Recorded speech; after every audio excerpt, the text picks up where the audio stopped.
El tema que vamos a tratar hoy día es un libro escrito por una escritora americana, en realidad una de estos judía norteamericana, una de estas personas que, como tantos otros, emigraron de Rusia huyendo de las persecuciones, y llamada Ayn Rand. Hablemos un poco de ella. Ayn se llamaba Alisa Sinoyevna Rosenbaum y nació en 1905 y murió en 1982. Se convirtió en una novelista, pero también básicamente una filósofa, una escritora de obras de teatro, incluso escribió libretos para el cine. Yo no he leído todo lo que ella escribió, pero sí el libro más importante, y de eso vamos a hablar, del mensaje que hay adentro. Es un libro que se llama La rebelión de Atlas, en la traducción en español. En inglés es Atlas Shrugged, algo así como Atlas encogido, disminuido, donde desarrolla, la novela le sirve como vehículo para desarrollar un sistema filosófico que ella llamó objetivismo. Esto estamos hablando de los años 50, este libro se publica en los años 50. Yo personalmente no sé por qué, en qué momento mi madre lo compró. El hecho es que lo leí de adolescente, a los 15 años, me imagino, más o menos por ahí, y me impresionó muchísimo el libro, y me impresionó especialmente una especie de mensaje, podríamos decir, o propuesta filosófico-política que uno de los personajes centrales del libro de La rebelión de Atlas hace, supuestamente en un mensaje radiofónico al mundo. Da lo mismo el pretexto que encontró Ayn Rand para expresar una postura que es, por así decirlo, el 500% opuesto a todo lo que ahora impera como razonable y aceptable en el discurso políticamente correcto del universo, del mundo casi diríamos, el tipo de discurso que ustedes ven aparecer en todo orden de cosas, en labios desde los comunicadores, los gurúes que es de moda, los supuestos filósofos o intelectuales, los políticos liberales, los artistas de Hollywood, toda la gente linda de ese mundo que se siente progresista, los progresistas. Hay una enorme majamama de gente de las más distintas variantes y avenidas de la vida que más o menos se mueven dentro de un mismo territorio semántico y conceptual que, por darle un nombre en este momento, llamémoslo progresismo, liberalismo. En Estados Unidos se habla de liberalismo, aquí se habla de progresismo, pero es la misma cosa. Bueno, todo lo que aparece en este libro, La rebelión de Atlas, es el discurso opuesto, es el polo opuesto, es exactamente lo contrario. Y esto, que fue escrito, no estoy seguro exactamente cuándo, pero me parece a mí que la rebelión de Atlas fue publicada en los años 50. Sí, es de los años 50, 51 me parece. No, fue publicado en el año 57 y fue considerado la obra máxima y más importante de la escritora esta.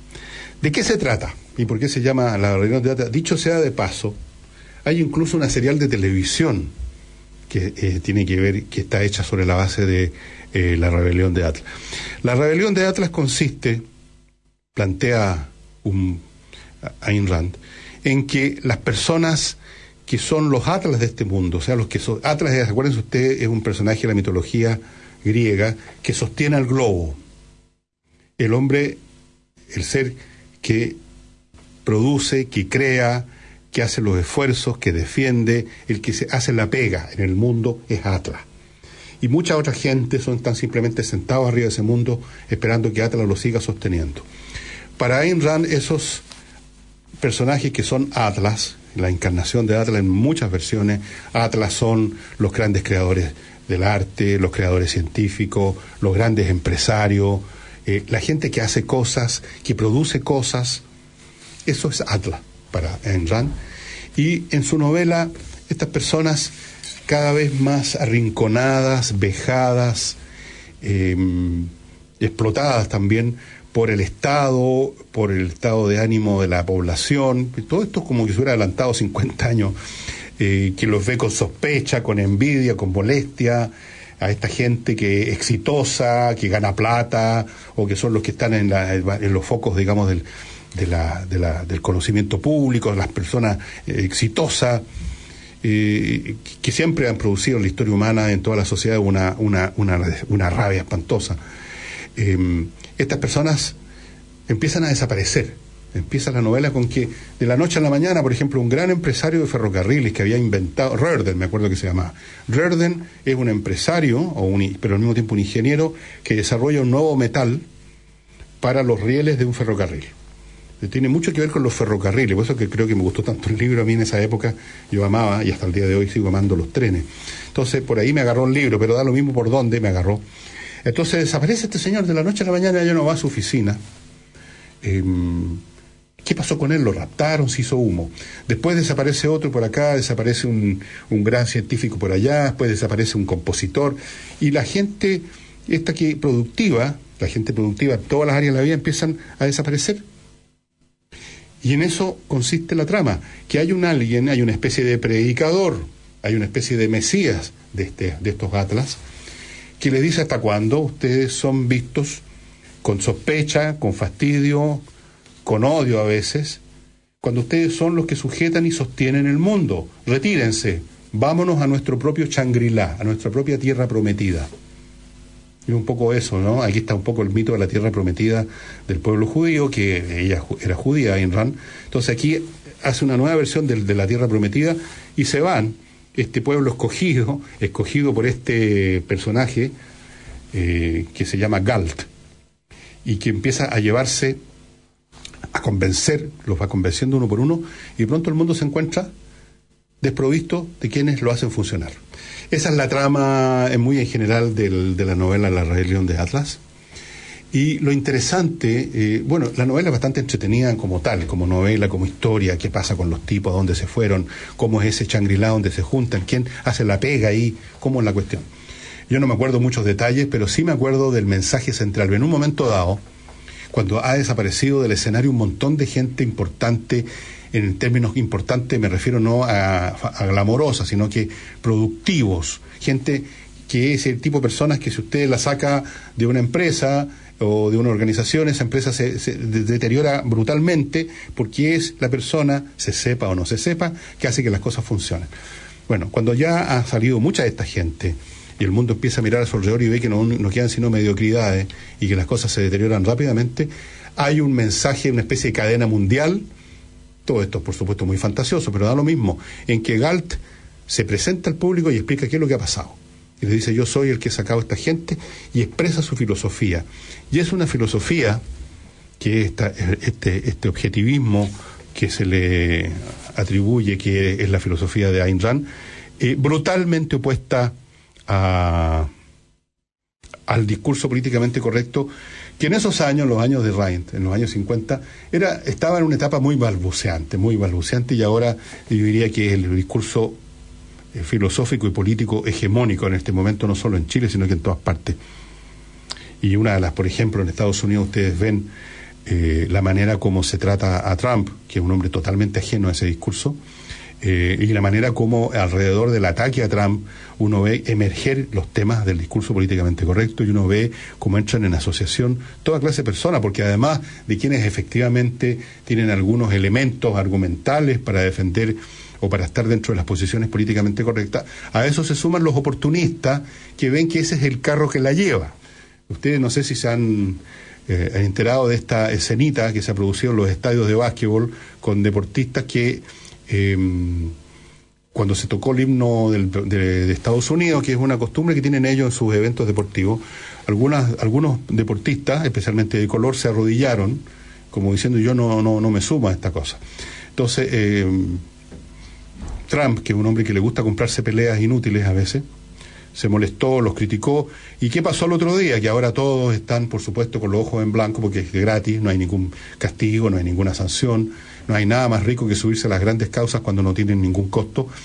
Todos se subieron al bus. Entonces, Eso es lo que sucede también. Hay un elemento de oportunismo espantoso que se da en estos casos cuando una religión, una postura es la que está de moda, es la hegemónica, incluso hay algún poder detrás de ella. Todo el mundo, y esto pasó con el principio del cristianismo, algún día hablaremos de cómo el mundo pagano se empezó a sumar al cristianismo cuando era la única forma de hacer carrera en el Estado ya césaropapista que se está instalando en la última etapa del Imperio Romano.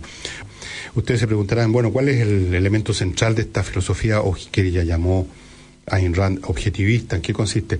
El meollo de esa filosofía es el concepto de el interés egoísta o personal racional, que eso es el motor por el cual deben guiarse los seres humanos y no una mirada supuestamente compasiva, pero muchas veces más bien parasítica hacia los demás. Cada cual tiene que buscar racionalmente su interés, y eso por necesidad va a generar una relación racional con los demás. Esto es una especie de variante de lo que podríamos llamar la mano invisible de Anna Smith. Hay varios elementos, por supuesto, que de las cuales emerge la filosofía de Ayn Rand, no la inventó de la nada. Es una filosofía que en un momento dado llegó a convertirse en un culto. Alrededor de la figura de Ayn Rand se juntó un montón de gente linda que se juntaba con ella a conversar, y se creó toda una situación más o menos ridícula, como ocurre siempre con los cultos, con los seguidores mirándola como si fuera una persona sagrada, vistiéndose de cierta manera. La Ayn Rand misma empezó a patinar un poco y empezó a disertar hasta cómo tenía que uno peinarse y cosas así. Pero todo eso, digamos, es anecdótico y no va al fondo del asunto en cuanto al valor de esta filosofía. Esta filosofía, llamémosla así, filosofía política, es claramente una filosofía para la gente que precisamente entra en la definición de los personajes que raptaba o que convencía de irse del mundo el señor Galt. O sea, gente que no es la mayoría. Gente que es exitosa y creativa en distintos campos son siempre una minoría muy pequeña. Entonces esta es una filosofía elitista, digámoslo de frentón. Y eso no es malo. Estoy simplemente describiendo quién es el tipo de persona que podrían sentirse interesada. Esta no es una mirada del mundo y de la moral y de la conducta que vaya a interesar a alguien del montón que no le ha ido muy bien en la vida y que anda 3/4 y un repique. Esa es la verdad.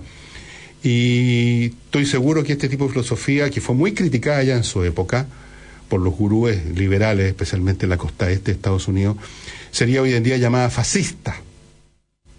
Algunos dirían que efectivamente tiene elementos fascistas. Yo no sé exactamente a qué se refieren cuando se imputa fascismo a algo, pero me da la sensación que hoy en día, si yo repitiera en la filosofía que aparece en ese gran discurso de Galt en el libro, donde está explicado página tras página, es prácticamente un pedazo completo el libro, si yo lo hiciera, o alguien lo hiciera, sería considerado una filosofía fascista. Entonces, obviamente que es por lo mismo, como dije al principio, una filosofía que está en el polo opuesto del discurso políticamente correcto, que es un discurso de mayorías, es un discurso dirigido a las masas. El discurso políticamente correcto es la filosofía de las masas. Y si ustedes recuerdan otro libro, yo creo que bastante más importante que este de Ayn Rand, que es La rebelión de las masas de Ortega y Gasset, estarán de acuerdo conmigo en que en un determinado momento en la historia de la sociedad, de las civilizaciones, la masa, la gran mayoría, aquellos que durante muchas etapas, especialmente en las etapas primeras de cualquier sociedad, están más o menos al margen, en silencio y supeditados a las decisiones de las élites, cuando empiezan a emerger por desarrollos tecnológicos o demográficos que los hacen más numerosos, más importantes y más relevantes, por su puro peso, por su pura cantidad muchas veces, se generan formas de ver el mundo, de pensar el mundo, que están en sintonía con los talentos, los pocos talentos, o como quieran ustedes describirlo, de la masa, o sea, del promedio. Y eso, cuando toma alguna forma articulada, política, son eso que se llaman los movimientos progresistas. Y cuando toma una forma más filosófica, o si ustedes quieren más semántica o verbal, toma la forma del discurso políticamente correcto, que es el que ahora tiene imperante, que ustedes, si ustedes quieren saber todos los elementos que hay en ese discurso políticamente correcto, los invito a comprar y leer mi diccionario, el discurso políticamente correcto, porque ahí analizo de la A a la Z las palabras y los conceptos de este discurso, porque es un discurso muy amplio, abarca muchas cosas. Sobre cada elemento de la vida y del mundo hay una palabra o una frase que lo describe en función y en sintonía con estos instintos básicos de lo que podríamos decir las grandes mayorías, para decirlo más fino. Obviamente entonces que este discurso del señor Galt, en el meollo, en el corazón de la rebelión de Atlas, es lo más fascista que hay, digámoslo así, porque aquí está celebrando, valorando a los tipos más productivos, que son siempre los menos, y está diciendo no solamente que son dignos de ser celebrados, sino que su filosofía, su postura del egoísmo racional, y no tanto discurso sobre la solidaridad y sobre, digamos, entregarse a los demás, que todo eso es falso. Quiero recordarles, miren ustedes cómo se enlaza una cosa con otra. Si ustedes leen a Nietzsche en un libro que se llama Así hablaba Zaratustra, van a encontrar en la misma, o con otro lenguaje, la misma filosofía que exalta la superioridad, la creatividad, el valor, la fuerza, y no la debilidad, la carencia, la pobreza, pobrecito. Ese discurso para Nietzsche era el discurso propio del cristianismo, que fue el discurso políticamente correcto, el equivalente al de hoy, pero de la antigüedad. El discurso de que los pobres valen más que los ricos no van a poder entrar al cielo porque más fácil sería que pasar un camello por el ojo de la aguja. Ustedes recuerden ese lenguaje. Y que los pobres serán los primeros, los últimos serán los primeros, y que los otros son todos unos carañas. Entonces, Nietzsche encontraba todo eso de lo más decadente, porque decía, y yo estoy con él 100%, que la vida es vitalidad, la vida es por definición fuerza, cosas que crecen, y hay que aplaudir lo que crece y prospera, y no, digamos, ponerse a lloriquear sobre lo que no funciona. ¿Qué quieren que les diga? Así lo veo yo. Entonces, volviendo a Así hablaba Zaratustra, es un libro muy interesante, no es meramente un libro filosófico, es un libro como al estilo de los que escribía Nietzsche, con muchos elementos dramáticos, poéticos incluso, y en su último o penúltimo capítulo, porque él habla del hombre superior, y dice, el último pecado del hombre superior, ¿saben ustedes cuál es? La compasión, que es el corazón, caritas, del credo cristiano. La compasión que debilita, porque hace que el compasivo pierda su propia fuerza, ayudando al que quedó atrás. Ustedes dirán, pero eso es absolutamente inaceptable. Y por supuesto nos parece a muchos, o les parece a ustedes o a bastante inaceptable, porque ya estamos nosotros empapados desde niños en una cultura cristiana, judeo-cristiana, o políticamente correcta, o de izquierda, o como quieran ustedes, por qué lado agarrarla, donde eso es tabú, decir una cosa así, pensar así. Se supone que lo natural, lo humano, es pensar en los desposeídos, en los pobres, en los débiles. Ese es el credo cristiano, ese es el credo de la izquierda. Hay que darle poder a los de abajo, empoderar, hay que pensar en los que están abajo, en los explotados, los que se quedaron atrás, en los desposeídos. Ese es el tipo de postura semántica y política de lo que ahora predomina, y que es tan predominante que ni siquiera lo vemos, que nos parece absolutamente natural. Entonces, esto que venga a decir alguien que la compasión es un pecado, nos parece simplemente una monstruosidad, ¿no es así? Bueno, yo no voy a hacer evaluaciones si me parece bien o no me parece mal, estoy simplemente haciendo un paralelo entre ese libro de Nietzsche, que lo debe haber leído desde luego, la Ayn Rand, y la rebelión de Atlas, y la rebelión de las masas de Ortega y Gasset, y probablemente también podríamos hacer un paralelo con la República de Platón, donde él tenía el mayor desprecio por la democracia, porque le parecía un contrasentido que las decisiones que tienen que tomarse, que tienen que ser tomadas entonces con inteligencia, queden en manos de la masa ignorante. Esa era la mirada de Platón. Platón decía que los filósofos tenían que gobernar el mundo y no simplemente la masa, por el hecho de que son más. Así que ustedes ven que hay un cierto hilo conductor de pensadores y de novelistas, si ustedes quieren también, a lo largo de la historia, que es, por así decirlo, el polo opuesto de esta otra línea que también es muy antigua, la línea que mira la compasión, los desposeídos, la solidaridad, y que viene también de muy atrás, viene desde el cristianismo hasta el día de hoy. Ustedes se preguntarán, bueno, ¿qué pasó con esta señora Ayn Rand, alrededor de la cual se formó en Nueva York especialmente un culto de un montón de gente linda? Algunos de ellos son conocidos, ¿eh? Uno de los que andaba siempre con ella era el que fue director del Banco Central de Estados Unidos, que allá no se llama Banco Central, Alan Greenspan. En general estaba muy rodeada de gente de su etnia, de su religión.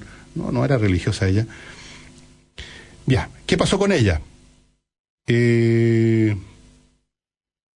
Empezó a dejar de escribir novelas, empezó a dedicarse más a la filosofía, empezó a trabajar en universidades importantes, estuvo en Yale, en Princeton, en Columbia, en Harvard, en el MIT, o sea, el Massachusetts Institute of Technology, donde ahí, para ser estudiante, el estudiante común y corriente del MIT, ¿sabían ustedes?, tiene un coeficiente intelectual de 140, ese es el promedio. Recibió un doctorado honorario de un Lewis Clark College. Empezó, digamos, un poco a divulgar su filosofía. Y dicho sea de paso, su libro, La rebelión de Atlas, fue un bestseller por mucho tiempo. Ahora comprendo por qué estaba en manos de mi madre este libro, que ya lo perdí hace rato. No sé quién se quedó con él. Debo haberlo prestado. Ustedes saben, los libros prestados nunca reaparecen. Tuvo una serie de posturas que incluso podrían parecer contrarias al supuesto fascismo de ella, que por supuesto no se le puede imputar fascismo a una mujer como ella, ¿no? Ella se opuso,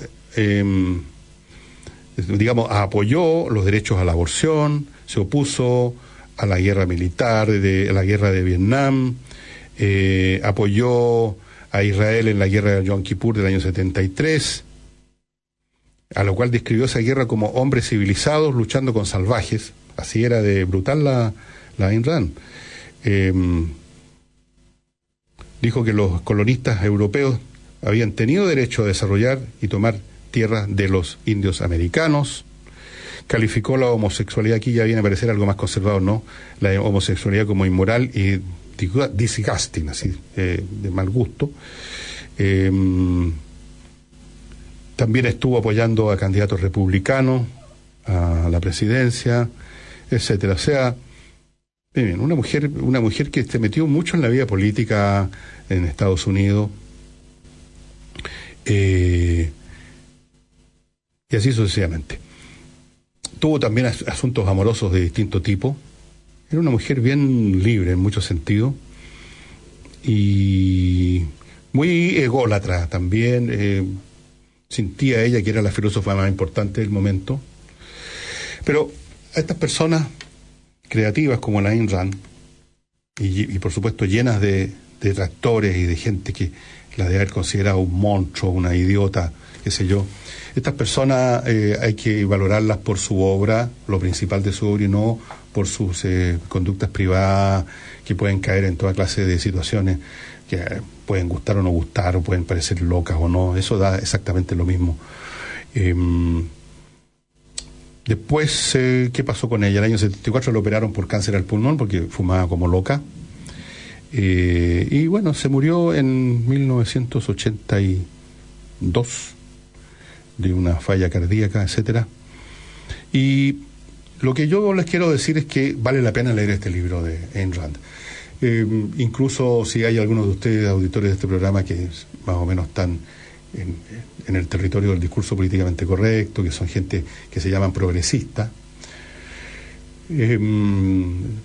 los invito a que conozcan el pensamiento opuesto al suyo, a este progresismo. Aunque a pesar de que esto de progresismo es una palabra muy relativa, porque yo podría decir de que lo progresista es la postura de la Ayn Rand y que la postura del progresismo es lo más reaccionario que hay, porque mira hacia atrás, mira hacia lo débil, mira hacia lo gastado, mira hacia el pasado, mira hacia posturas de filósofos del año ñauca. Pero, en fin, cada cual se pone el nombre que quiera.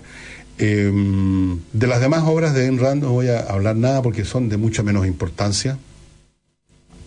Y lo único que también les quiero agregar es que esta línea de pensamiento no hace otra cosa que aparecer y reaparecer una y otra vez en la historia humana, en la historia del pensamiento humano, en las más distintas encarnaciones. Esta fue una encarnación bien curiosa, pero como digo, yo estoy seguro que Ayn Rand se alimentó de Nietzsche, se alimentó de Ortega y Gasset, se alimentó de Platón, se alimentó incluso de las posturas paganas, que no eran necesariamente filosóficas. Seguramente se alimentó del estoicismo, que habla mucho del deber, o sea, de lo que tiene que hacer. Se alimentó de la postura incluso que no es filosófica, sino que es casi visceral de las clases nobles de la Europa medieval y posterior, que eran personas que tenían un código de conducta basado en una frase en francés, 2 palabras: nobleza obliga. Nobleza obliga. Decía, uno hace ciertas cosas porque es lo que eres, y no por amor a los demás, ni por compasión al fulano, sino porque ese es mi deber. Es una concepción bien estoica, bien dura de la vida, en el fondo esa, y por lo mismo nunca ha sido popular. Nunca fue popular Platón, nunca fue popular Nietzsche, y Ayn Rand fue popular porque su novela era entretenida, pero su postura, yo estoy seguro que cuando muchos lectores llegaron a la parte en que este señor Galt, que ha convencido a los hombres creativos a retirarse a este lugar secreto en medio de las montañas, cuando llegan a la parte en que Galt se dirige al mundo y les dice en su cara que ustedes son todos unos mediocres, que quieren simplemente ser parásitos de los tipos productivos, y que para eso se inventan una filosofía y un discurso amoroso, cristiano, que habla de caridad, que habla de esto, lo demás allá. Cuando ustedes llegan a esa parte, estoy seguro que muchos le van a venir arcadas, porque, como les digo, va contra todo lo que hoy es considerado como ya aprobado, demostrado y axiomático en el mundo. Y quiero contarles que en muchos momentos en la historia del pensamiento humano y de las posturas emocionales, religiosas y doctrinarias que en algún momento han imperado, como fue en su momento el cristianismo, que era hegemónico en Europa, también han parecido que eran intocables, intratables, que simplemente se había llegado ya a la solución de todos los problemas, que ya no había nada más que agregar sobre ese punto. Pero no es así, no es así. Casi me atrevería a postular de que entre estas 2 líneas de pensamiento corresponden a los 2 polos extremos de posturas de la vida y que están en permanente conflicto a lo largo de la historia humana, con una prevalencia de una de esas posturas cuando las sociedades son dirigidas por las élites y las masas no tienen arte ni parte, y con una prevalencia del discurso, llamémoslo progresista, por darle un nombre, o populista, o izquierdista, o como quieran, cuando son las masas las que la llevan en un momento dado, cuando emergen las masas. Pero cuando vuelven a emerger, por razones que sean, vuelve a generarse una élite que lo tiene todo, que lo manda todo, vuelve a cambiar este sentimiento de la vida y se hace completamente diferente. Yo creo que los interesados en esta materia, que quieran ver qué pasa en una sociedad cuando predomina un sistema de ideas determinado, pueden leer otro libro que les recomiendo, que se llama El otoño de la Edad Media, de Huizinga. Se escribe Huizinga, Huizinga. Y son momentos, entre paréntesis, los momentos históricos en que predomina una doctrina de forma aplastante y hegemónica, son momentos muy, muy desagradables y asfixiantes para las personas que usan la cabeza, porque no hay manera de escapar de esa jaula. En la Edad Media, si uno tenía un pensamiento no cristiano, lo podían llevar a la pira. En la Unión Soviética, si uno no repetía todas las monsergas del Partido Comunista o del líder, también corría riesgo. Ahora en Corea del Norte, si uno no sigue los lineamientos del, ¿cómo lo llaman?, el líder supremo, a este nano gordo y grasoso que pone en peligro a su propio pueblo, porque si entra en guerra con Estados Unidos, está claro que con Norcorea va a desaparecer del mapa. Bueno, él es el líder supremo. Cuando él llora, todos lloran. Cuando él camina, todos caminan. Cuando él está alegre, todos... Ustedes han visto los documentales, ¿no? Han visto las noticias cuando aparece este Kim Jong-un y los generales que lo rodean, que están siempre con una libretita anotando todo lo que él dice. Fíjense si es increíble. Y entonces, cuando él está contento porque lograron hacer despegar uno de sus misiles, los viejitos saltando alrededor, haciendo un show de alegría. Porque si alguno está saltando menos que los otros, va a entrar al territorio de la sospecha, y eso puede significar que lo amarren a la boca de un cañón antiaéreo y lo pulvericen. Estos que son periodos muy jodidos cuando imperan estos discursos hegemónicos, como muy bien lo sabemos en Chile, en este momento, que si usted se escapa 1 centímetro de la línea, no voy a decir de pensamiento, de balbuceos imperantes, usted se convierte automáticamente ¿en qué? En un fascista reaccionario. La Ayn Rand, por supuesto, la habrían colgado de un árbol si hubiera vivido acá en Chile.